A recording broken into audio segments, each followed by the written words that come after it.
Good morning. Thank you for coming. My name's Andrea Angotti. I was the examiner for Elizabeth. And you should all have got the report, but I'll go over it. A few details. I got the referral for Elizabeth. Mom had referred her, Mary Cornell, because of Elizabeth's resistance to reading and lack of progress in her reading scores. And we also wanted to look up whether Elizabeth meets the criteria for attention deficit disorder. So in the tests we utilize to determine Elizabeth's current eligibility. So some of the questions that we looked at is why is Elizabeth not progressing in her reading? What are her strengths and weaknesses? And what accommodations could we use that would help her? So some background information I got is that Elizabeth is 9 years old. She's in the 4th grade and she attends Zachary Taylor Elementary School. And in the record review, I saw that she performed below grade level standards on the school-wide assessment in reading, and she's been struggling since kindergarten. Her teacher, Mrs. Forgat, also stated that she does not meet proficiency in reading on the NWEA, and in the fall of 2015 with the DRA test, and she scored in the emergent intervention. Also, Elizabeth is disruptive when she wants to divert attention from herself, but it's also been noted and recorded as stress is increased, so does Elizabeth's behavior. And it seems that the behavior is consistent across the board, as you'll see in the parent interview. So some of the assessment measures that were used is the test of silent word reading fluency, running records, a clinical interview with the parents, a record review, and a classroom observation. So I did a norm reference test, which is the test of silent word reading, or TOS-WRF, and that measures the ability to recognize words of print and how efficient they are and how accurate they can be. And it also helps to measure the current reading skills. And then the criterion-based assessment was the running records, which the teacher does, and the purpose is to record and evaluate the structured meaning, visual cues, and students used while reading. Usually the teacher can do it, but I did do that.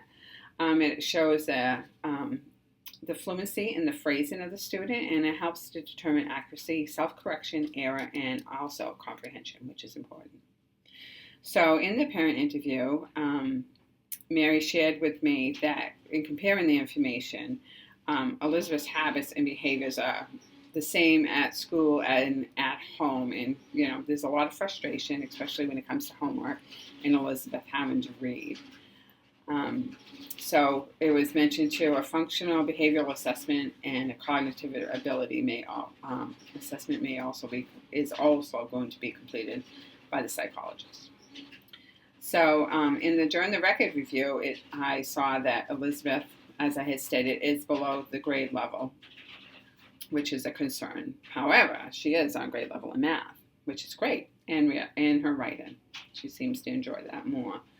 So during the classroom observation, Mrs. Forgat was presenting a mini lesson for reading, and Elizabeth, they were all sitting on the carpet in the library, and Elizabeth was fidgety. She was twisting her hair. She was in constant motion while the teacher was talking. She did appear to be listening, but just really constant motion. She'd sit on a leg, she'd move a leg, she'd lean back against another student. That student would kind of push her off, and then eventually she stood up, and the teacher had to ask Elizabeth on one occasion to sit down and to please listen. So then when the groups broke up, Elizabeth went and sat with Mrs. Forgat in a small guided reading session. And there she was also as fidgety, sit on a leg, get off the leg. And she seemed to have a difficult time concentrating and participating. So when I compared Elizabeth to her peers, she appeared to struggle more with the reading, and she needed constant redirection from Mrs. Forgat. During the test session, when I brought her in for the evaluation, she came willingly. She was smiling and giggly. And the test, so we developed a relationship right off. The test lasted approximately 15 minutes. We were in a small resource room that she's been in before, so she was familiar with the room. However, there was a window, and she did get distracted when other students walked by the window. But I was able to redirect her and remind her that she was being timed, so she got right back onto the task, which was really great. Overall, the obtained results are believed to be an accurate estimate of her current level of performance. On the next page, you'll see the norm reference test, which shows the test of silent word reading, which is the raw score was 51, the standard score 89 percentile, which means that she's in the 23 percentile of students of her own age. And the descriptive describes what level it was determined. Her score places her in the below average range. And then based on the TOS WRF, I decided to administer running records for an analysis and found, as I said earlier, it measures the structure, visual cues, fluency, as well as self-correction. And she scored a limited comprehension in that. And you'll see the attached results of that. And this placed her in the instructional level,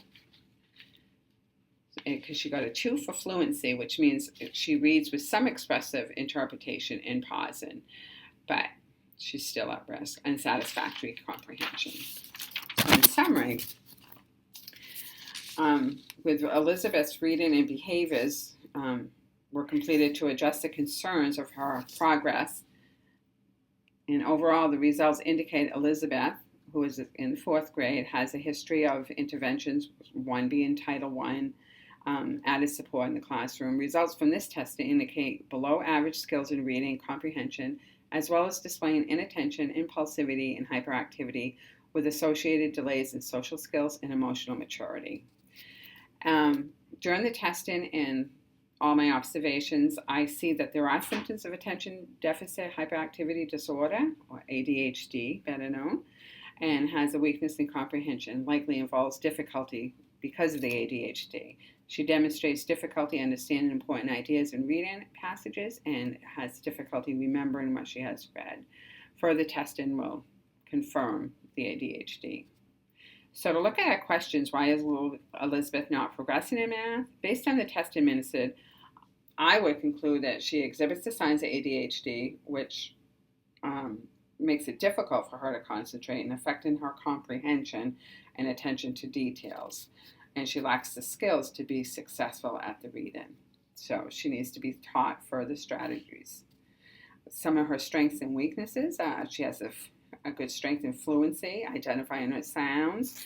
She can recite all the grade level high frequency words.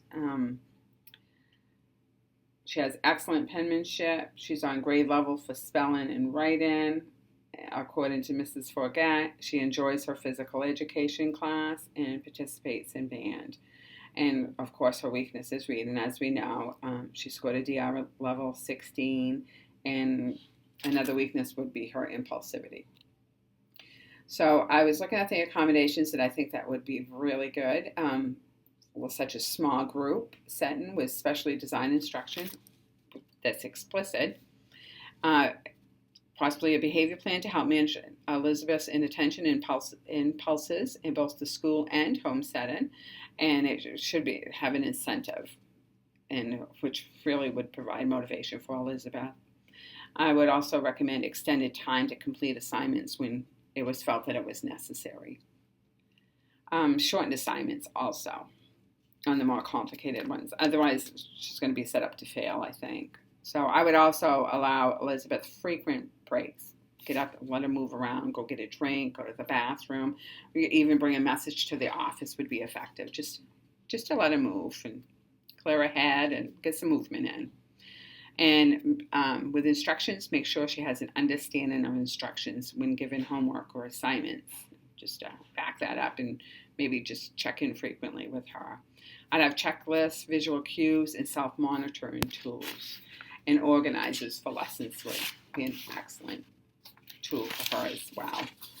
If you have any questions, you can. If not, you can always email me, call me. I'm more than happy to answer any questions. Thank you so much.